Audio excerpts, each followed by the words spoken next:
नाज़रीन वाक़े अपडेट कंदा हलूं। ब्रेकिंग न्यूज़ है कराची में बल्दिया नेवल कॉलोनी में वाटर टैंक अंदर धमाको थियो आहे। धमाके में टिन ॿारनि समेत 7 ॼणा ज़ख़्मी थी पिया आहिनि। वाक़ियो वाटर टैंक की सफ़ाई दौरान पेश आयो आहे।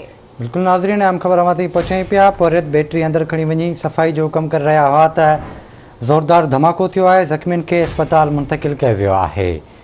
ये अहम ख़बर अवां ताईं पहुचाई पिया। कराची जे बल्दिया नेवल कॉलोनी में वाटर टैंक अंदर धमाको थियो आहे। नतीजे में 3 ॿारनि समेत 7 ॼणा ज़ख़्मी थी पिया आहिनि। तफ़सील मालूम कंदासीं। कराची मां मेहताब शर खां। मेहताब, छा तफ़सील आहिनि?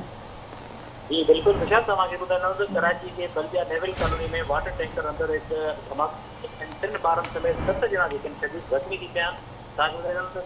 वाटर टैंकर के अंदर सफाई कर रहा गैस मोबाइल तो गैस सजण जो धमाको वाक़ियो पेश आयो है। जंहिं सबब 3 ॿारनि समेत 7 ॼणा ज़ख़्मी थी पिया। ज़ख़्मियुनि खे अस्पताल मुंतकिल किया है, जंहिंमें 3 ॼणनि जी हालत ॿुधाई वई तो वो थोड़ा सीरियस हुआ ऐं जे नंढा ॿार हुआ वो पुलिस